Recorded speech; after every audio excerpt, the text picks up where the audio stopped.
ಪ್ರೀತಿಯ ವಿದ್ಯಾರ್ಥಿ ಮಿತ್ರರೇ, ಈ ಹಿಂದಿನ ಅವಧಿಯೊಳಗೆ ಕರ್ನಾಟಕ ಸರ್ಕಾರ ಕಾಲೇಜು ಶಿಕ್ಷಣ ಇಲಾಖೆ ಅಡಿಯಲ್ಲಿ ರಾಣಿ ಚೆನ್ನಮ್ಮ ವಿಶ್ವವಿದ್ಯಾಲಯದ ಸಂಯೋಜನೆಗೊಳಪಟ್ಟಿರ್ತಕ್ಕಂತಹ ಸಮಸ್ತ BA 5ನೇ ಸೆಮಿಸ್ಟರ್ನ ಬೇಸಿಕ್ ಕನ್ನಡದ ವಿದ್ಯಾರ್ಥಿಗಳಿಗಾಗಿ ಶುಕನಾಸನ ಉಪದೇಶ ಎನ್ನುವಂತಹ ಪಾಠದ 2 ವಿಡಿಯೋಗಳನ್ನು ತಮ್ಮ ಅಧ್ಯಯನಕ್ಕೋಸ್ಕರ ಈಗಾಗಲೇ ಮಾಡಿದ್ದೆ.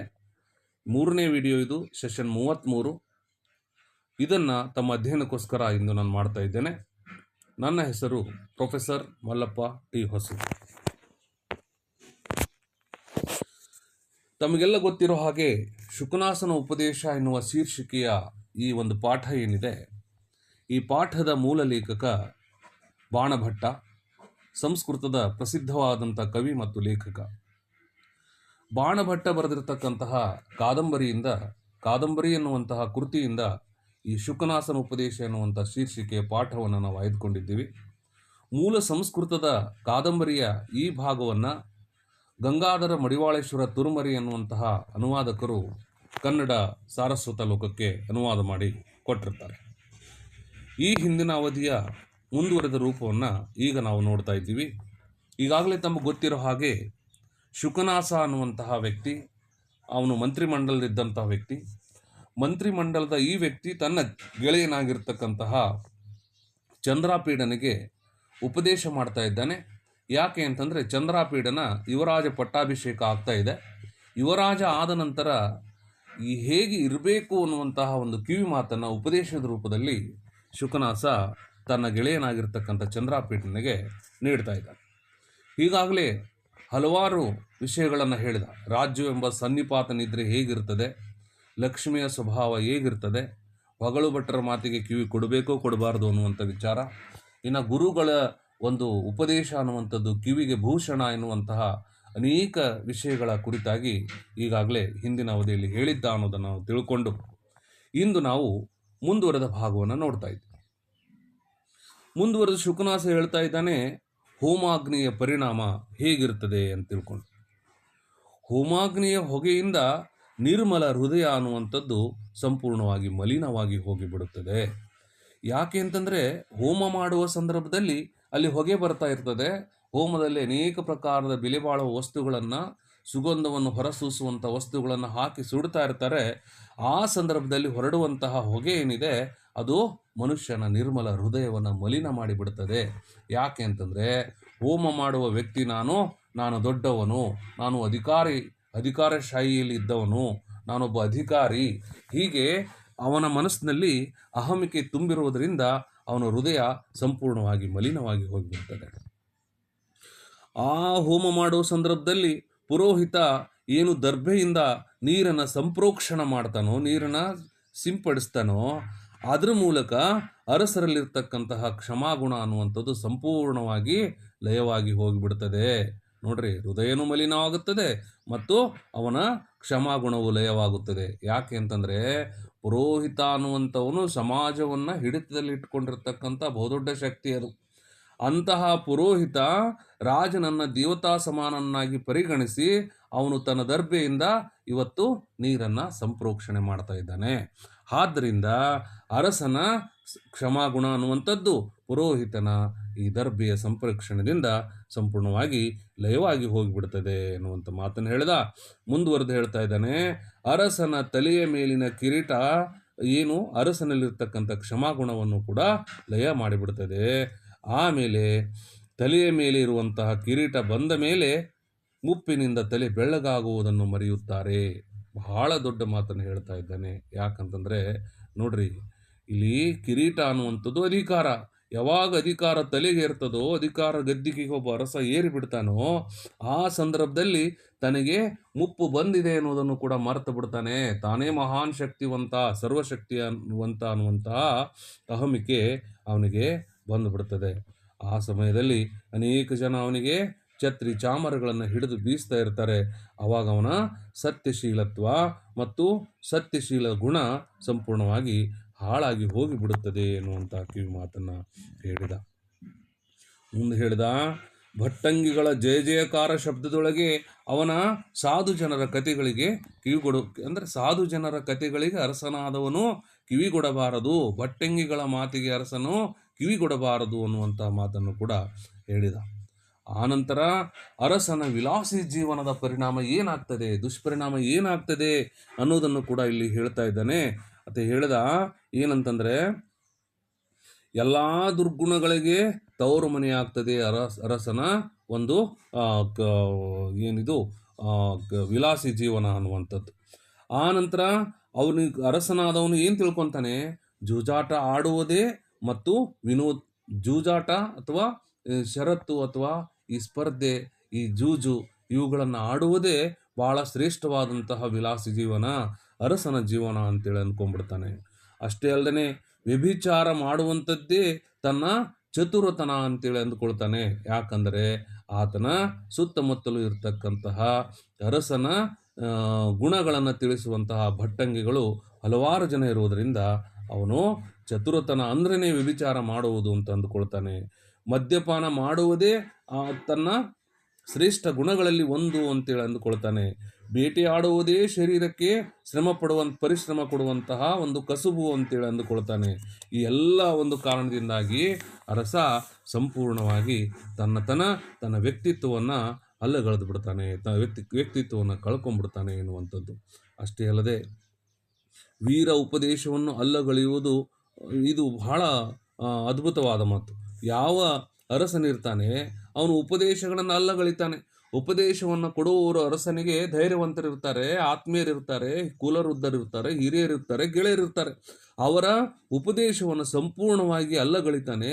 ಅಂಗನೆಯರ ಗಾನ ಸೌಂದರ್ಯದಲ್ಲಿ, ಅಂಗನೆಯರ ನೃತ್ಯ ಸೌಂದರ್ಯದಲ್ಲಿನೇ ಸಂಪೂರ್ಣವಾಗಿ ವಿಲಾಸಿ ಜೀವನದಲ್ಲಿ, ಐಷಾರಾಮಿ ಜೀವನದಲ್ಲಿ ತನ್ನನ್ನು ತಾನು ತೊಡಗಿಸ್ಕೊಂಡು ಬಿಡ್ತಾನೆ. ಹಾಗಾಗಿ ಅವನು ಎಲ್ಲವನ್ನೂ ಕೂಡ ಸಂಪೂರ್ಣವಾಗಿ ಮರೆತು ಬಿಡ್ತಾನೆ. ದೇವರ ಭಯವನ್ನು ಮರಿತಾನೆ. ಆಮೇಲೆ ಸ್ತುತಿ ಪಾಠಕರ ಕೊಂಡಾಟದ ಮೇಲಿನೇ ತನ್ನ ಕೀರ್ತಿ ಉಳಿದುಕೊಂಡಿದೆ ಅಂತ ಅಂದುಕೊಳ್ತಾನೆ. ಹಾಗಾಗಿ ಅರಸನಾದಂಥವನು ತನ್ನ ವ್ಯಕ್ತಿತ್ವವನ್ನು ಸಂಪೂರ್ಣವಾಗಿ ಕಳೆದುಕೊಂಡು ಬಿಡ್ತಾನೆ ಎನ್ನುವಂಥದ್ದು. ಹಾಗೆ ದೊಡ್ಡ ತಪ್ಪುಗಳನ್ನು ಉಪೇಕ್ಷಿಸುವುದು, ದೇವರ ಭಯವನ್ನು ತೊರೆಯುವುದು ಅರಸನ ಅವನತಿಗೆ ಕಾರಣವಾಗ್ತದೆ ಎನ್ನುವಂಥ ಕಿವಿ ಮಾತನ್ನು ಕೂಡ ಹೇಳಿದ. ನೋಡ್ರಿ, ಮನುಷ್ಯ ವಿಶೇಷವಾಗಿ ಅರಸನಾದವನು ಚಿಕ್ಕ ಚಿಕ್ಕ ತಪ್ಪುಗಳಿದ್ದರೂ ಕೂಡ ಪರಾಮರ್ಶಿಸಿ ನೋಡಬೇಕಾದಂಥದ್ದು ಅವನ ಕರ್ತವ್ಯ ಇರ್ತದ. ಆದರೆ ಅರಸನಾದಂಥವನ ಮುಂದೆ ದೊಡ್ಡ ತಪ್ಪುಗಳು ಕೂಡ ನಗಣ್ಯ ಅನ್ನುವ ರೀತಿಯಲ್ಲಿ ಅಲ್ಲಿ ಪರಿಗಣಿಸಲ್ಪಡ್ತವೆ. ದೇವರ ಭಯವನ್ನು, ಧರ್ಮದ ಭಯವನ್ನು, ಹಿರಿಯರ ಭಯವನ್ನು ಸಂಪೂರ್ಣವಾಗಿ ಕಡೆಗಣಿಸಿಬಿಡ್ತಾನೆ. ಇದರಿಂದ ಇದು ಒಂದು ಅರಸ ವಿಲಾಸಿ ಜೀವನ ಒಂದೇ ಶ್ರೇಷ್ಠ ಅಂತ ತಿಳ್ಕೊಂಡಿದ್ದರಿಂದ ಅರಸನ ಅವನತಿಗೆ ಕಾರಣವಾಗಿ ಬಿಡ್ತದೆ ಅನ್ನೋ ಮಾತನ್ನು ಹೇಳಿದ. ಮುಂದುವರೆದು ಹೇಳ್ತಾ ಇದ್ದಾನೆ, ಲಕ್ಷ್ಮಿಯ ಸಖ್ಯದ ಪರಿಣಾಮ ಏನಾಗ್ತದೆ, ಲಕ್ಷ್ಮಿನೇ ಶ್ರೇಷ್ಠ ಅಂತ ತಿಳ್ಕೊಳ್ಳೋದ್ರಿಂದ ಏನಾಗ್ತದೆ ಅನ್ನುವಂಥ ಮಾತನ್ನು ಕೂಡ ಮುಂದುವರೆದು ಹೇಳ್ತಾ ಇದ್ದಾನೆ. ಲಕ್ಷ್ಮಿಯ ಸಖ್ಯದಿಂದ ಏನಾಗ್ತದೆ, ಕ್ಷಣ ಮಾತ್ರವಾದರೂ ಅರಸನಿಗೆ ಸೊಗಸು ಇಲ್ಲವೇ ಇಲ್ಲ. ನೋಡ್ರಿ, ಲಕ್ಷ್ಮಿ ಏನು ಮಾಡ್ತಾಳೆ, ಭೋಗ ಜೀವನಕ್ಕೆ ಪ್ರೇರೇಪಿಸುತ್ತಾಳೆ. ಭೋಗನೇ ಶ್ರೇಷ್ಠ ಅಂತ ತಿಳ್ಕೊಳ್ತಾಳೆ. ಲಕ್ಷ್ಮಿ ಕೈಯಲ್ಲಿ ಬಂದಾಗ ಮನುಷ್ಯನ ಕಾಲು ಒಂದೆಡೆ ನಿಲ್ಲೋದಿಲ್ಲ. ಹಾಗಾಗಿ ಭೋಗ ಜೀವನಕ್ಕೆ ಅವನನ್ನು ಪ್ರೇರೇಪಿಸ್ತಾಳೆ. ಯಾವಾಗಲೂ ಕೂಡ ಹೊರನಾಡುಗಳನ್ನು ಜಯಿಸಲು ಪ್ರೇರೇಪಿಸುತ್ತಾಳೆ. ಯಾಕಂತಂದರೆ ಲಕ್ಷ್ಮಿ ಇದ್ದಾಳೆ. ಲಕ್ಷ್ಮಿಯಿಂದ ಸೈನ್ಯವನ್ನು ಕಟ್ಟಿಕೊಳ್ಬೋದು, ಲಕ್ಷ್ಮಿಯಿಂದ ಚತುರಂಗ ಬಲವನ್ನು ವಶಪಡಿಸಿಕೊಳ್ಬೋದು. ಈ ಎಲ್ಲ ಬಲವನ್ನು ಬಳಸಿಕೊಂಡು ಸುತ್ತಮುತ್ತಲಿರ್ತಕ್ಕಂಥ ಹೊರನಾಡುಗಳನ್ನು ಗೆಲ್ಲಬೇಕು, ಜಯಿಸಬೇಕು, ನಾನೇ ಏಕಮೇವ ಚಕ್ರಾಧಿಪತ್ಯ ಸ್ಥಾಪಿಸಬೇಕು ಅನ್ನುವಂತಹ ಗುಣವನ್ನು ಅರಸನಿಗೆ ತುಂಬಿಬಿಡ್ತಾಳೆ. ಆ ಸಂದರ್ಭದಲ್ಲಿ ಅರಸನಿಗೆ ಸಂಪೂರ್ಣವಾಗಿ ವೈರಿಗಳು ಸುತ್ತಮುತ್ತಲೂ ಕೂಡ ತುಂಬಿಬಿಡ್ತಾರೆ ಅನ್ನೋ ಮಾತನ್ನು ಹೇಳ್ತಾನೆ. ಅದಾದ ನಂತರ ಹೇಳ್ತಾಳಕಿ, ರಾಜ್ಯದ ಒಳಗಡೆ ಒಳಸಂಚುಗಳನ್ನು ಮುರಿಯಲು ಪ್ರೇರೇಪಿಸಿ ಸದಾ ಚಿಂತಿತನಾಗಿ ಇರುವಂತೆ ಮಾಡುತ್ತಾಳೆ. ಯಾಕೆ ಅಂತಂದರೆ ಲಕ್ಷ್ಮಿ ಇದ್ದಾಳೆ, ಲಕ್ಷ್ಮಿಯನ್ನು ಲೂಟಿ ಮಾಡಬೇಕು, ಲಕ್ಷ್ಮಿಯನ್ನು ಒಲಿಸಿಕೊಳ್ಳಬೇಕು ಅನ್ನುವಂತಹ ಅನೇಕ ತನ್ನ ಸುತ್ತಮುತ್ತಲಿನ ಜನರ ಒಳಸಂಚುಗಳು ಇವನಿಗೆ ಅರ್ಥ ಆಗುವುದಿಲ್ಲ. ಅರ್ಥವಾದರೂ ಕೂಡ ಅವುಗಳನ್ನು ಮುಚ್ಚಿಡಬೇಕು, ಅವುಗಳನ್ನು ಮುರಿಬೇಕು ಅಂತೇಳಿ ಬಹಳಷ್ಟು ಪ್ರಯತ್ನ ಪಡ್ತಾ ಸದಾ ತನ್ನ ಒಳಗನೆ ಚಿಂತೆ ಮಾಡ್ತಾ ಕೂಡುವಂತೆ ಆಕೆ ಮಾಡ್ತಾಳೆ ಲಕ್ಷ್ಮಿ ಎನ್ನುವಂಥ ಮಾತನ್ನು ಹೇಳ್ತಾ ಇದ್ದಾನೆ. ಹಾಗಾಗಿ ಮುಂದುವರೆದು ಹೇಳ್ತಾ ಇದ್ದಾನೆ, ಸ್ವಾರ್ಥ ಸಾಧಿಸುವ ದುಷ್ಟರ ನುಡಿಗಳ ಪರಿಣಾಮ ಏನಾಗ್ತದೆ ಅನ್ನೋ ಮಾತನ್ನು ಕೂಡ ಹೇಳ್ತಾ ಇದ್ದಾರೆ. ಅರಸರು ಮರಣ ಧರ್ಮಿಗಳೆಂಬುದನ್ನು ಮರೆಯುತ್ತಾರೆ. ನೋಡ್ರಿ, ಹುಟ್ಟಿದ ಮನುಷ್ಯನ ಬೆನ್ನಿಗೆ ಸಾವಿರ್ತದೆ, ಆದರೆ ನನಗೂ ಸಾವು ಬರುತ್ತದೆ ಅನ್ನೋದನ್ನು ಕೂಡ, ನಾನೂ ಕೂಡ ಮರಣಧರ್ಮಿ ಎನ್ನುವಂಥದ್ದನ್ನು ಕೂಡ ಅರಸರು ಸಂಪೂರ್ಣವಾಗಿ ಮರೆತು ಬಿಡ್ತಾರೆ. ಯಾಕಂದರೆ ಅಲ್ಲಿ ಅನೇಕ ಸ್ವಾರ್ಥ ಸಾಧಿಸುವಂತಹ ದುಷ್ಟರ ಅನೇಕ ಗುಂಪುಗಳು ಅರಸನನ್ನ ಯಾವಾಗಲೂ ಕೂಡ ಪ್ರೇರೇಪಿಸಿ ತನ್ನಂತೆ ಮಾಡಿಕೊಳ್ಳುವಂತಹ ಹುನ್ನಾರ ಪ್ರತಿಯೊಬ್ಬರು ಕೂಡ ಮಾಡ್ತಾನೆ ಇರ್ತಾರೆ.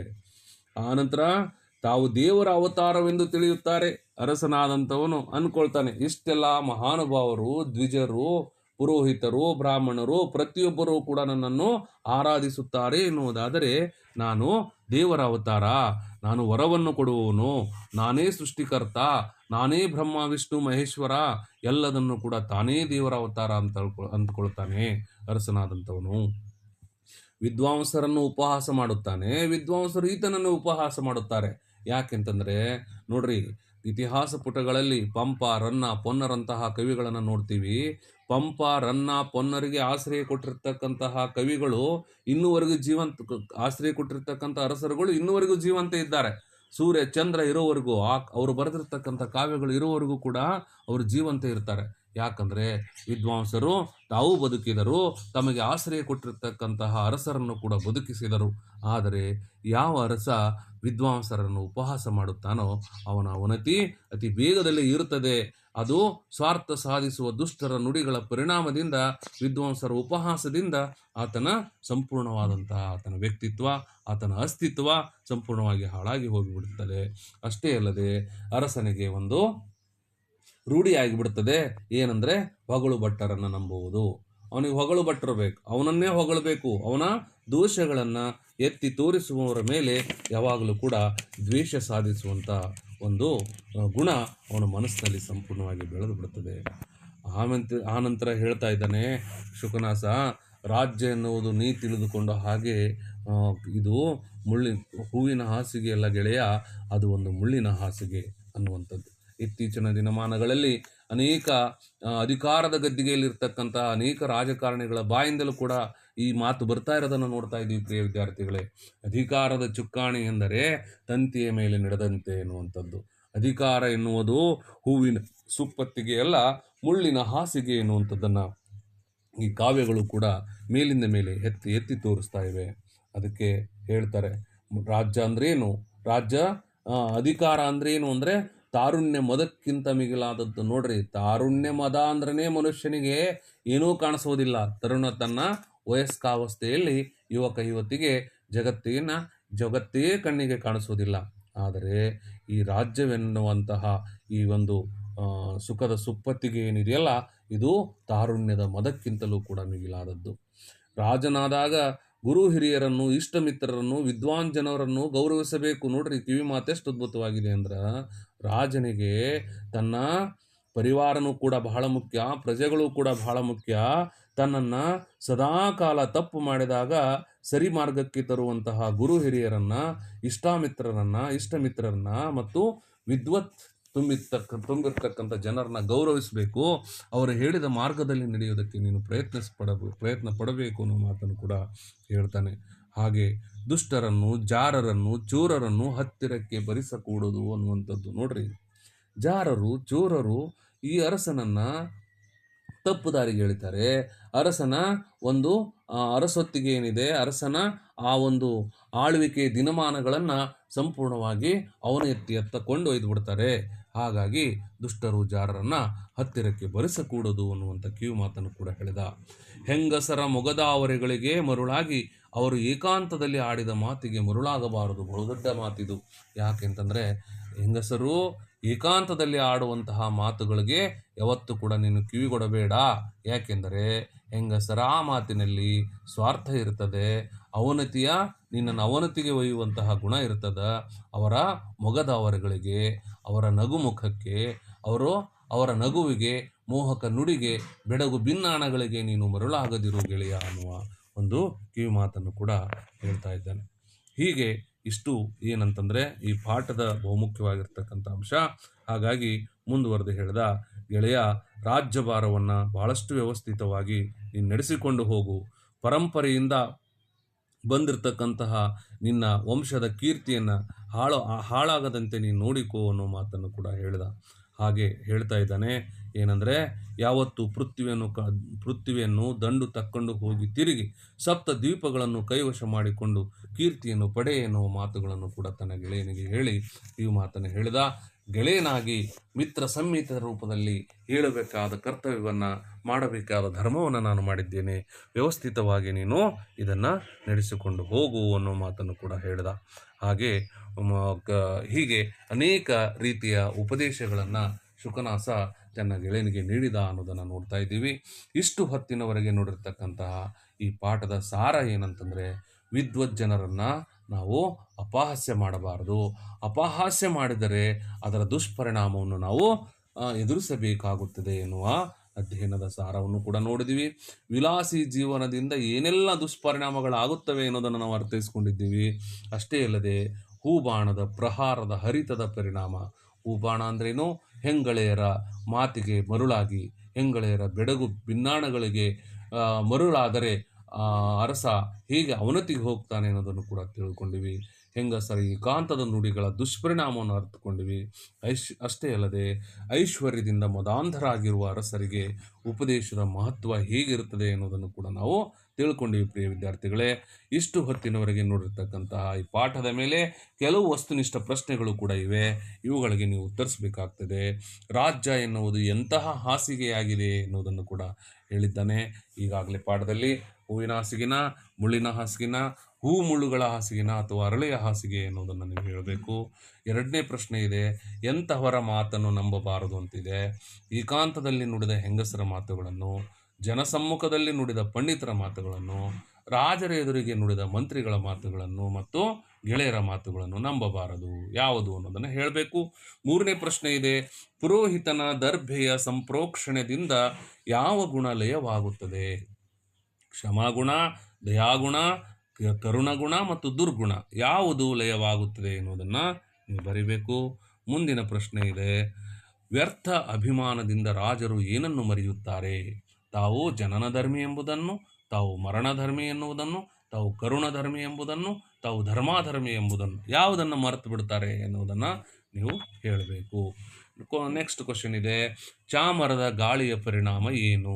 ಅರಸರ ಸತ್ಯಶೀಲವ ಹಾಳು ಮಾಡುತ್ತದೆ, ಆಮೇಲೆ ಅರಸರ ಔದಾರ್ಯ ಗುಣಗಳು ಹಾಳಾಗುತ್ತವೆ, ಅರಸನ ಕ್ಷಮಾಗುಣಗಳು ಹಾಳಾಗುತ್ತವೆ, ಅರಸನ ದುರ್ಗುಣಗಳು ಹಾಳಾಗುತ್ತವೆ. ಯಾವುದು ಅನ್ನೋದನ್ನು ನೀವು ಹೇಳಬೇಕಾಗ್ತದೆ.